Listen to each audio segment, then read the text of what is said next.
Konuşma sırası sizde. Sizden sonra konuşmaların hepsi kayıt altında ama Apazya Diaspora'dan sorumlu Bakanımız Sayın Bestan Dıvar söz istedi. Eyüp Bey'den sonra araya kendisini almanın bir sakıncası yoktur sanıyorum diye size bilgi vermiş oldum. Evet, hepinize saygılar sunuyorum. Konkret var, حاجة خير من يستشفى وقتش ومشوار taşıyorsa. Şimdi değerli dostlar, ben kendi en iyi bildiğim konuda bir anlatım yapmak istiyorum. Ben eğitimciyim ve çocuk eğitimcisiyim, yani ilkokul öğretmeniyim. 40 yıldır çocukları eğitiyorum. En iyi bildiğim şey bu. Dolayısıyla da bu anlamda konuşmak istiyorum. Federasyonumuzun yaptığı çok önemli, çok güzel bir şey vardı. Yapmaya devam ediyor. İnşallah daha da gelişerek yapacak. Ben 3 defa Kafkasya'ya çocuk ve genç gruplarını götürdüm. Bir tanesi 2005'te Nalçı'ya yapılan geziydi ve ilkti bu. İlk olması nedeniyle çok önemliydi. Çok başarılı bir gezi olmuştu. Orada çok güzel bir program yapılmıştı. İkincisi 2006 yılında Maykopa, Adige Cumhuriyeti'ne yapılmıştı. Beneköz köyüne gitmiştik. O birazcık daha farklıydı çünkü ailelerle birlikte yapıldı. Yani oradan da bizim giden çocuk sayısı kadar çocukla, zaten çocuklar evlerde kaldığı için öyle bir organizasyondu ve inanılmaz güzel geçti. Çocuklarımızın yüreği hep orada kaldı. 2012'de yine Adige'ye bir gezi yapıldı. İbrahim Alaaddin'le birlikte. Federasyonumuz bu rehberlik görevini bize vermişti. Biz de olabildiğince yerine getirdik. Şimdi bunun önemi nedir? Tabii bu çocukları biz takip ediyoruz. Çünkü bizimle çok iyi bir gönül bağı kurdular.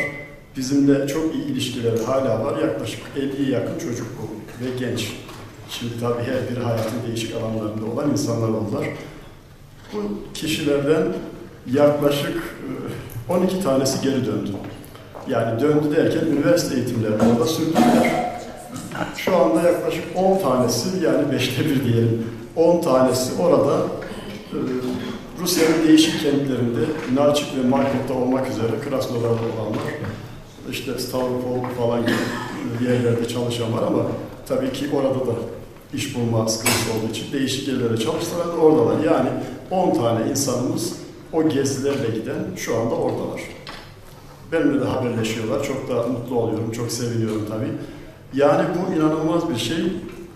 Yapabileceğimiz en iyi şeylerden bir tanesi olduğunu düşünüyorum ki daha sonraki yapılan gezilerde, daha sonra yapılan organizasyonlarda giden birçok genç olmuştur. Onu da biliyorum. Bir de başka bir yönü var. Bu kişiler yanlarında başkalarını da götürdüler. Mesela benim o götürdüğüm çocuklardan bir tanesi bir arkadaşını götürdü. Şimdi o arkadaşı da orada. Bir tanesi işte ailesini götürdü. Ailesiyle kaldı. 2005'te götürdüğümüz ilk grupta da Sevgilinin Artan vardı. Onu da buradan özlemle anlıyorum tabii ki. Şimdi başka bir konu, yani bu organizasyonun devam etmesi ve gelişmesi aslında bunun önemini belirtmek için söyledim. Diğeri işte asıl uzmanlık alanı öğrenciler. Şimdi tamam, bir yönümüz anavatana dönük olacak da bununla ilgili insan yetiştirmemiz gerekiyor. Benim alanım bu olduğu için özellikle bunun üzerinde duracağım. Yani biz gençlerimiz ve çocuklarımızı o anlamda yetiştirmek zorundayız.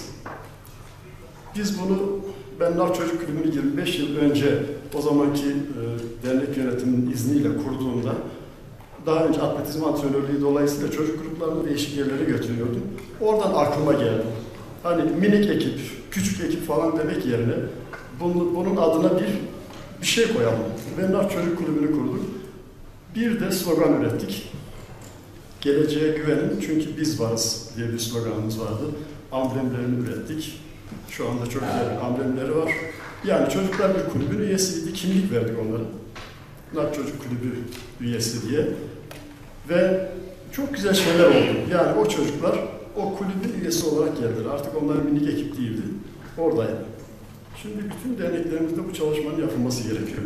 Ben bunu Başkanlar Kurulu'nda falan defalarca söyledim. Ve tabii ki söyledim derken yapılmadı anlamında değil, yapıldı. Çok güzel şeyler yapılıyor. İşte değerli başkanımız Ümit Bey burada. İstanbul Derneği çok güzel çalışmalar yapıyor çocuklarla. Bir kamp çalışmaları vardı ve çok güzeldi, çok hoşuma giden bir çalışmaydı. Şimdi burada ne yapıyoruz peki? Ya da yapılması gerekiyor. Federasyonun Bence programın içerisindeki en önemli konulardan biri bu olmalı. Yani biz çocuklarımızı bir tarafı ana vatana dönük yetiştirmenin yolunu bulmalıyız. Bu da hani sınıf açamıyoruz ya, açmamız da mümkün değil. İstanbul'da nasıl sınıf açacaksın? Açsan bile ana vatanla ilgili o çocuklara ne kadar eğitim verebileceksin?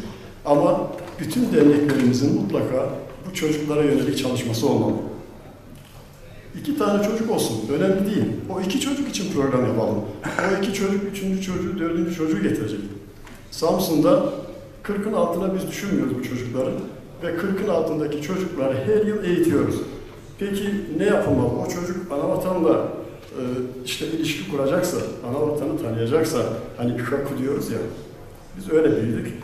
Şaku tanıyacaksa, o zaman olayla ilgili değerleri bilmesi gerekiyor. Mesela ne yapıyoruz? İşte bizim eğittiğimiz bütün çocuklar Adge bayrağını tanıyor. Buradaki yıldızlar ne anlama geliyor? Ok ne anlama geliyor? Yeşil ne anlama geliyor? Ki dünyanın biliyorsunuz en siyasi bayraklarından bir tanesidir. En anlamlı bayraklarından biridir. Yani 2 tane çizgi çizip bırakmamış. İşte Apaz bayrağını tanıtıyoruz. Oradaki el nedir? 7 yıldız nedir? Beyaz neyi ifade eder? Sonra işte Murat Kumpil kim? Başkanımız diyoruz. Ben onlara diyelim ki ödev veriyorum. O hafta diyorum ki Adge Kafkasya'daki cumhuriyetlerimizin başkanları kimler? Ailece bunları bir araştırın bakalım. Ondan sonraki hafta hepsinin resimlerini asıyoruz. İşte Murat Kumpil'in fotoğrafından tutun. Hepsi asılı. Tek tek tanıtıyoruz. Bakın diyoruz işte bu şu cumhuriyetimizin başkanı, şu cumhuriyetimizin başkanı. Sizde de böyle selamlar var diye. Boyama çalışmaları yapılırken Apazya'da Astemir Kılıçsina diye biri var. İnanılmaz bir sanatçı. Onu kullanıyoruz. Onunla canlı bağlantı kurdurduk mesela. Bunları niye anlatıyorum? Bu değerleri tanıtmamız gerekiyor. Sonra bizim çocuk kulüplerimiz ya da ekiplerimiz sadece insanların oynayıp vesaire gösteri yapıp gittiği yerler olmamalı. Bir genç ekip varsa bunun 15 dakikasında eğitime ayıralım. Biz yapıyoruz ve bu eğitime katılmak istemeyen genç de bizim ekibimizde olamıyor. Yani o ekipte düşünün. Ekibe geliyor, bir yıl boyunca oynuyor. Federasyonu tanımıyor. Federasyon başkanlarını tanımıyor. Kendi derneğinin geçmişini tanımıyor. Geldiği dernek ne zaman kurulmuş? Niye kurulmuş? Dolayısıyla oraya gelen genci de eğitmemiz gerekiyor. Yani işte şurada konuştuklarımız, gelecek yıl kurulan derneklerde, ekiplerin konusu olmalı. Biz çocukları mutlaka eğitmeliyiz çünkü çocuklara verdiğim ödevi bütün aile yapıyor. Çocuklara vereceğimiz ödevleri bütün aile yapacak. Ben bugüne kadar 5 tane dernekte bununla ilgili eğitimler verdim. Sağ olsunlar. Mesela Kayseri'ye birebir gittim. Maraş Derneği başta olmak üzere diğer derneklere de telekonferans mı diyorsunuz o yöntemlerle. Örneğin gelecek yıl çalışmalar başlarken federasyonumuz bu derneklerin tamamını ekipleri çalıştıracak kişilerle Ankara'da mutlaka bir toplantı yapmalı. Ve benim tecrübem, diğer çalıştıracağım tecrübeleri orada o gençlere mutlaka bir günlük bir eğitim vermeliyiz. Çünkü sadece çok iyi bir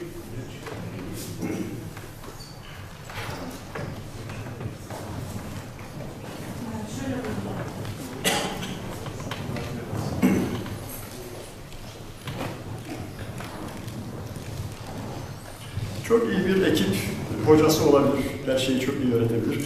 Ama biz çocuklara o ekipler sayesinde de, o oyunlar sayesinde aralarda mutlaka o dersleri koymalıyız. Yani federasyonumuzun ilk başkanı kimdi?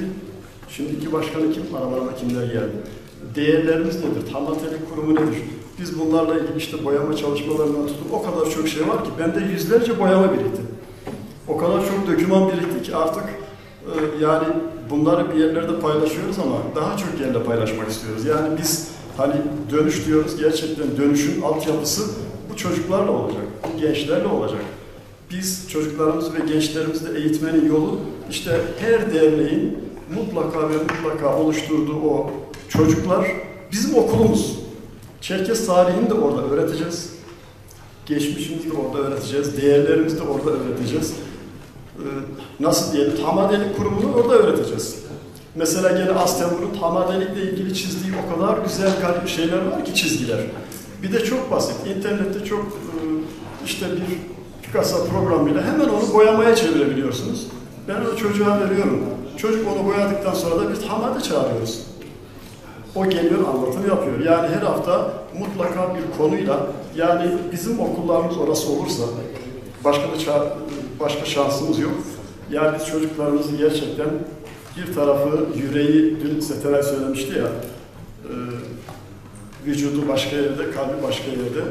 Gerçekten onları nasıl diyeyim, ana vatana yüzü dönük çocuklar yetiştirmenin de yolu, o çocukları mutlaka derneklerimizde artık bunu ekip çalışması dışında kesinlikle bir okul gibi yetiştirmekten geçiyor.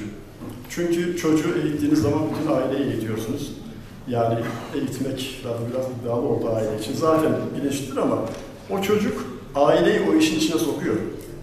Mesela o çocuk diyor ki, işte kimse çalıştırıcısı, biz ana vatana ne zaman gideceğiz demeye başlıyor. Ya da işte orayla ilgili bir şeyleri merak ediyor. Gelip araştırıp bir takım sorular soruyor. Dolayısıyla çok farklı, çok güzel bir çalışma oluyor. Ben çocuk ve gençlere yönelik bu çalışmaların federasyonun özellikle bir program çerçevesinde tüm derneklere de dayatılmasını diliyorum. Teşekkür ederim.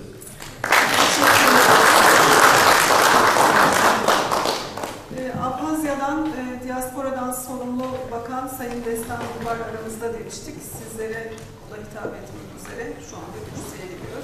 Çeviri için Ekrem abi sizden rica etsek yine, hatta şuraya mikrofonu açayım ben size. Oturarak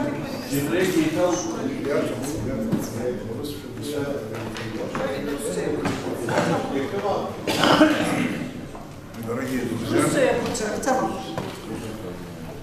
свое небольшое выступление хотел бы построить так, чтобы немного поделиться и своим опытом, и обсудить те вопросы, которые возникали в течение проведения этой конференции вчера и сегодня.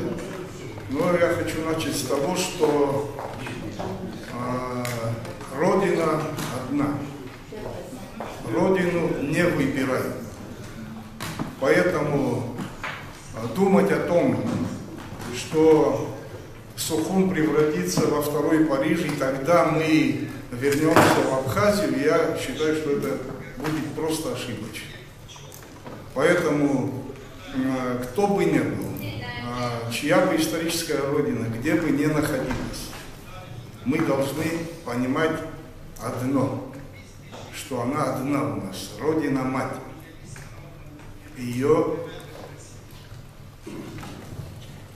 изменить нельзя, ей изменять нельзя, его предавать нельзя.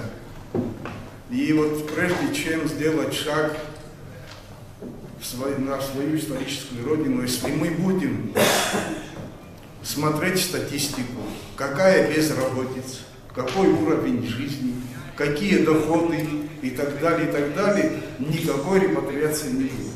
Я понимаю прагматизм молодого поколения, но если мы, диаспора, то есть, которая находится здесь, в том числе и абхазская база диаспора, если у нас имеются намерения возвращения на свою историческую родину, мы должны четко осознавать, что это не просто освоение североамериканских территорий 17-18 веков, то эти территории уже давным-давно освоены.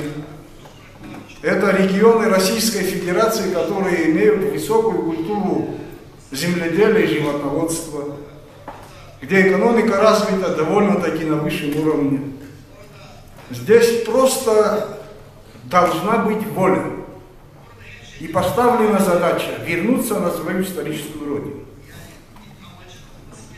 Турецкая республика, в которой сегодня проживает большущая диаспора кавказская, я вам должен сказать, что вы прекрасно сами понимаете, к 2050 году Турция станет региональной державой. Она и сегодня региональная держава. население Турции к 2050 году будет составлять около 150 миллионов человек. И это все надо прекрасно представлять. И поэтому сегодня небольшая республика Абхазия, которая имеет огромный потенциал и экономически все остальные виды человеческой деятельности, не может ни по какому принципу сравниться с Турецкой республикой. Если мы будем ждать того периода, когда Абхазия станет второй Швейцарией, и тогда уже репатриироваться, то такого шанса не будет ни у кого, друзья мои. Поэтому я хотел бы просто привести несколько примеров. 25 лет репатриации в Абхазии. 25 лет независимого существования абхазского государства. С 2008 года мы признанная республика. Республику Абхазия признала Российская Федерация. Это крупнейшая страна в мире. Сегодня Россия является стратегическим партнером Республики Абхазия. Сегодня безопасность Абхазии обеспечивается Российской Федерацией. О безопасности населения мы сегодня можем говорить гарантированно и спать спокойно, друзья мои, чтобы вы это понимали. Да, имеются определенные экономические трудности. Они связаны со многими политическими причинами. Это полупризнанность нашего государства, что многие государства пока еще не признали независимость Республики Абхазия. Но я уверен, что и эти республики признают независимость. Многие страны проходили через это. Что далеко ходить, давайте возьмем Северный Кипр. Вы знаете, в каких условиях там люди живут. Тоже непризнанное государство, но люди живут, существуют. Проблем никаких нет, насколько я знаю. То же самое. Сегодня мы говорим о том, что в ближайшее время заработает Сухумский аэропорт. В ближайшее время может заработать, хотя он уже и работает, наш пассажирский порт Сухумский. Грузовые порты работают несколько, да, в Пицунде, в Ачинчире и так далее. Вот говоря о всех этих вопросах, нужно сказать, особо подчеркнуть, что те люди, которые, несмотря на все эти трудности, вернулись на свою историческую родину. Я вам могу сказать, вот здесь сидят люди, которые были там, жили там, знают Абхазию. Многие наши репатрианты были, и сегодня есть у нас депутат Абхазского парламента. В каждом созыве по одному, по два депутата из числа репатрировавшихся соотечественников избирались в парламент. Они работают в исполнительной власти. Мой первый заместитель репатриант из Турции. Сегодня многие из них прекрасно ведут свой бизнес. В плане бизнеса я могу особо подчеркнуть, что они проявляют большой успех. Почему? Потому что именно та среда, которая их воспитала, она дала все те навыки, необходимые для ведения бизнеса.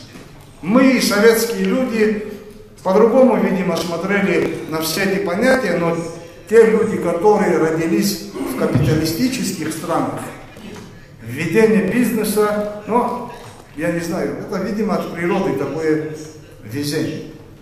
Вот все эти вопросы говорят о том, что нужно делать смело шаг на свою историческую родину.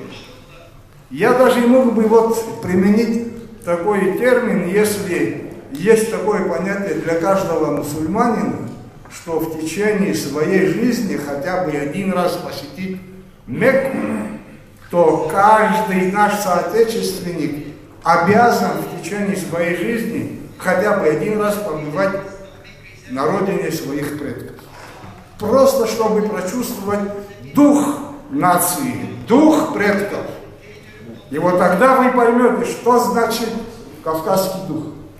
Друзья мои, сидите здесь И говорить о каких-то ценностях, кавказских ценностях, говорить о том, что мы гордый народ, что мы рыцари Кавказа, знаете, это просто болтовня. Это абсолютно ничего не даст, друзья мои. Сегодня нам нужно вот представители центральных органов, которые непосредственно занимаются вопросами репатриации. Почему у нас нет плотных взаимоотношений с этими культурными центрами? Кто нам мешает? Абсолютно никто. Разобщенность диаспоры, разные федерации, трение между этими федерациями. Один поносит на другого, а другой на третьего. Непонятные действия. Вот что мешает репатриации. Если вы хотите, чтобы... здесь кто-то говорил о массовой репатриации.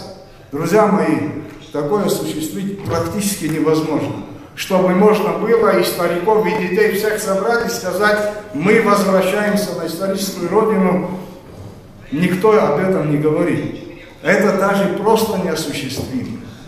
Но и говорить о том, что если каждый культурный центр должен в течение года одну семью отправлять на историческую родину, понадобится 1 000 000 лет, чтобы наши соотечественники вернулись на историческую родину. Нет, друзья мои. Здесь должна быть четкая программа, здесь должно быть плотное взаимодействие центральных органов власти на местах и в Адыгее, и в Карачаево-Черкесии, в Кабардино-Балкарии, в том числе и в Абхазии. Сегодня абсолютно никто нам не мешает. Все международные права дают нам эту возможность возвратиться на свою историческую родину. Но в каждой стране имеются свои законы. А в каждом законе прописаны определенные пункты. Для того, чтобы вернуться на историческую родину, обязательным условием является знание русского языка. Конечно, этот вопрос будет для вас очень сложным. Сегодня, когда мы теряем свою национальную идентичность, когда диаспора уже не говорит на своем родном языке, требовать от наших соотечественников знания русского языка, конечно, это будет просто парадокс. Значит, надо и этот вопрос отрабатывать. Надо встречаться с представителями этих органов, чтобы объяснять людям, что, находясь далеко от своей исторической родины, владеть русским языком практически невозможно. Кто будет вести эти курсы? Кто будет оплачивать эти курсы? Вот все эти вопросы должны решаться на уровне центральных органов регионов России, возможно, и федеральных органов с культурными центрами на местах, то есть местах проживания диаспоры.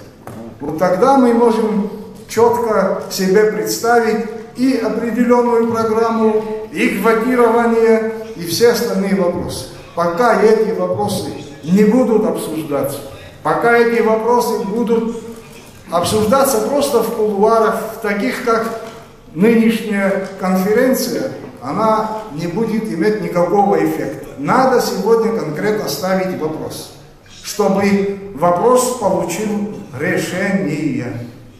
Без этого ничего не получится. То есть нужны конкретные шаги. Не просто с трибун говорить или лозунгами размахиваться. Надо заняться работой. Вот я хотел бы спросить, вот вчера здесь возникали вопросы, чем мы сегодня располагаем? Кавказская Федерация.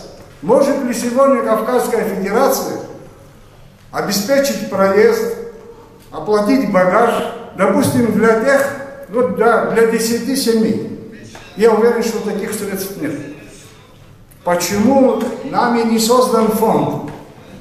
Почему этот фонд не должен работать именно адресно на тех, кто переселяется на свою историческую родину? Увы, к сожалению, этого у нас нет. Ни в Абхазской Федерации, ни в Кавказской Федерации. Насколько я знаю, все диаспоры мира, в том числе и израильская, и еврейская, китайская, армянская, все имеют свои фонды. и немалые суммы. Они могут на уровне Евросоюза, на уровне ООН пролоббировать любые вопросы. А не имея капитал, сегодня, сами понимаете, порог дома не перейдешь. Поэтому необходимо в первую очередь создать фонды, чтобы эти фонды обеспечивались обязательным контролем, чтобы эти фонды контролировались не просто одним человеком, а советом определенным, который непосредственно будет заниматься и распределением средств из этого фонда и так далее, и так далее. Вот все эти вопросы просто надо продумать. Без этого, да, можно бить свое сердце и говорить: я патриот, я хочу вернуться, только это нам абсолютно ничего не даст. Здесь на эту тему можно говорить, знаете, часами. Я понимаю, время у нас у всех ограничено, поэтому я просил бы заняться конкретно всеми этими вопросами. Мы со своей стороны все те проекты, которые будем готовить, будем представлять в эти культурные центры, я думаю, что нам нужно просто плотнее работать друг с другом. И тогда получится работа. Спасибо. Всего доброго. Удачи.